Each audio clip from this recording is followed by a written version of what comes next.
Now we're gonna put a little bit of lubricant on there. So we're gonna take our cut it TTP stuff. You just literally just dip the tip in there. Here we go.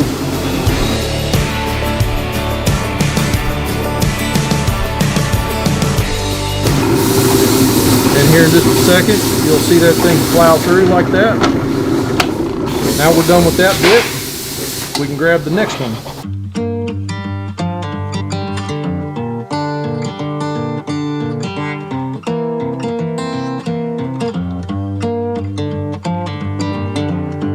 On this big bit, we just don't want to kill it, you know. It's a brand new bit.